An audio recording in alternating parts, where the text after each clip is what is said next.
Hello everyone, this is Eye on Africa for Friday, July 9th. 10 years ago tonight, thousands of people filled the streets of Juba to celebrate the birth of what is still the world's youngest nation. A decade on, though, the independence of South Sudan is unfortunately no longer a cause for celebration. From the get-go, the country has been hampered by intertribal conflict and famine. In this edition of Eye on Africa, we'll look back at 10 years of independence for the South Sudanese, and we'll talk about what lies ahead for the nation. Good to have you with us. As we just said, let's begin with a look back at the past decade. Violence continues to rage in parts of the country despite a power-sharing agreement that was signed in 2018. That deal was supposed to help end the civil war. France 24's SHARON GAFFNEY has this recap of South Sudan's short but troubled history. A moment of hope after decades of guerrilla warfare as thousands gather to celebrate the birth of a new nation. South Sudan declared its independence from Sudan on the 9th of July 2011, following a referendum that saw nearly 99% of the population vote in favour of secession. As the President of the Republic of South Sudan, I shall be faithful. I shall be faithful. But the promise of a new dawn was short-lived. Within 2 years, tensions simmering over control of the state boiled over. President Salva Kiir sacked his cabinet and accused his deputy, Riek Machar, of planning a failed coup. South Sudan descended into a brutal civil war that left nearly 400,000 people dead and another 4 million displaced. Kiir and Machar signed several deals aimed at ending the violence, including a power-sharing pact and ceasefire agreed in 2018. The former foes pledged to reach key nation-building milestones, including the creation of a new parliament and a unified national army. But observers say little progress has been made. The assembly was only convened last May, and attempts to unite troops from rival ethnic camps have stalled. Elections planned for next year have been pushed back to 2023.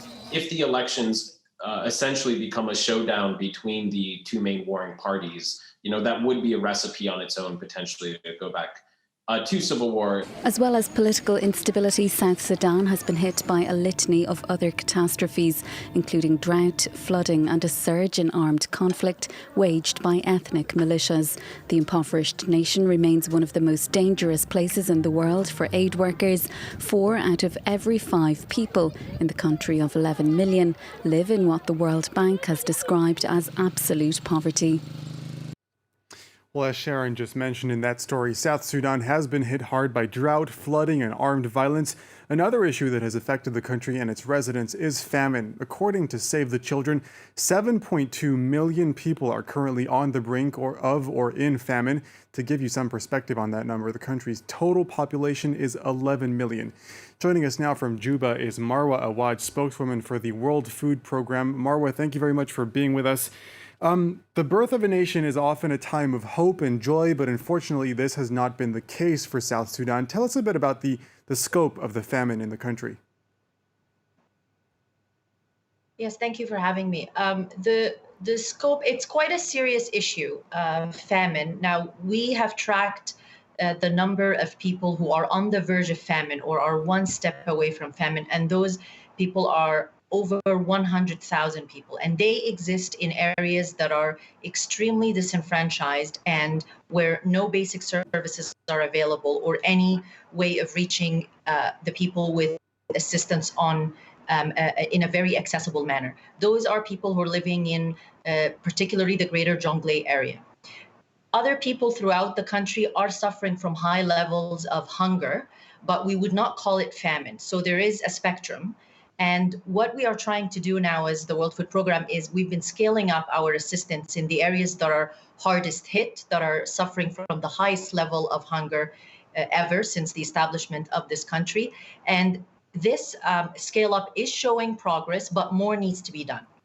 So you mentioned that things have even gotten worse in recent years. Why is that?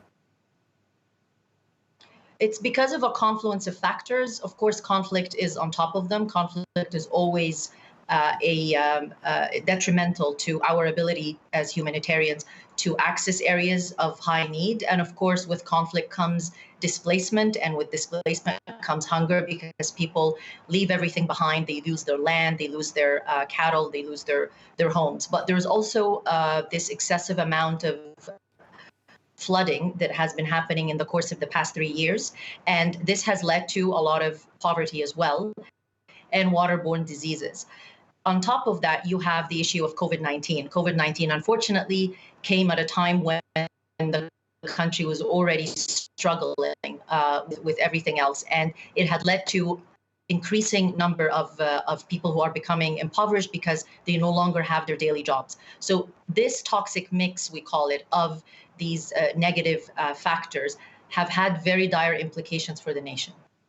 So, Marwa, the first decade of independence hasn't really been a huge success for South Sudan, unfortunately. What can we learn to make sure that the next decade and the next decades, plural, are the start of a better time for the country?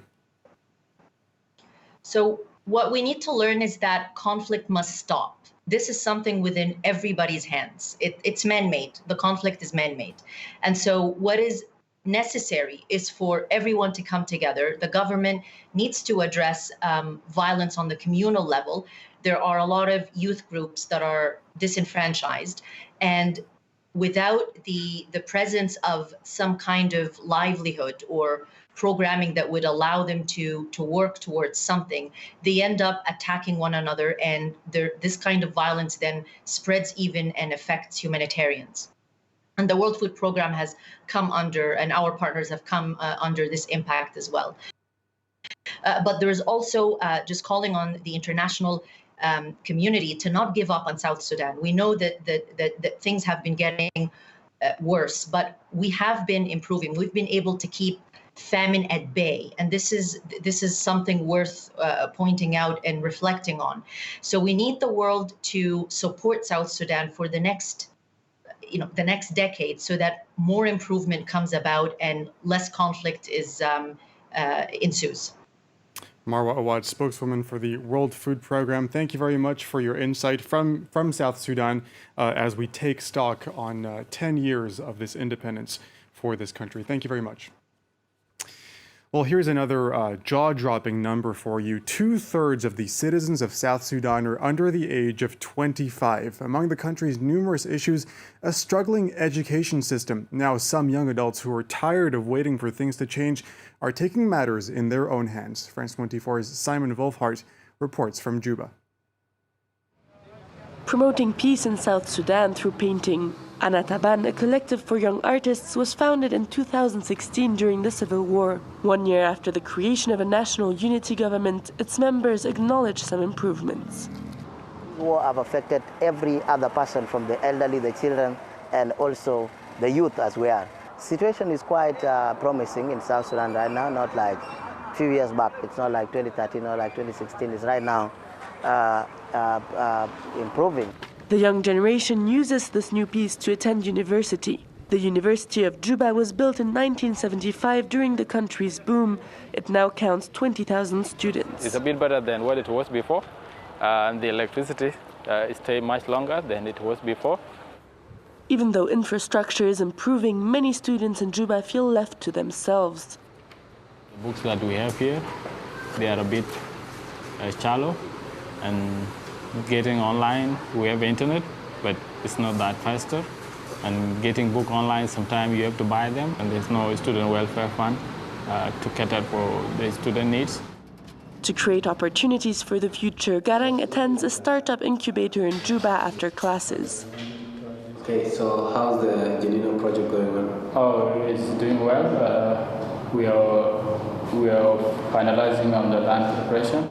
At Junub Open Space, founder Emmanuel is helping young people to start their business projects. Many students have ideas but don't know how to put them into practice. How to start? How do I write my business model? How do I start marketing about it? Youths are really driving a lot of change. Their mindset have already been shifted from conflict to what? But the economic situation often remains an obstacle for the young generation. According to the UN, South Sudan's per capita income was $448 in 2019. That report by Simon Wolfhard and Maria Gert Nicolescu. Well, around the world, South Sudan has come to be known for its struggles in its first decade of independence, but it's also managed to make its way to the international basketball scene. The national team has recently made it to the top 100 list of the International Basketball Federation. A training center named after late player Manute Ball hopes to give a chance to the country's emerging talents.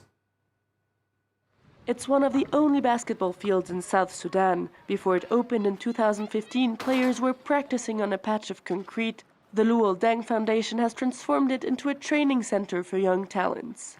We want to educate our kids, teach them life skills, basketball skills. We'll give them the opportunity to go further their education. We are really proud that basketball is image in our country.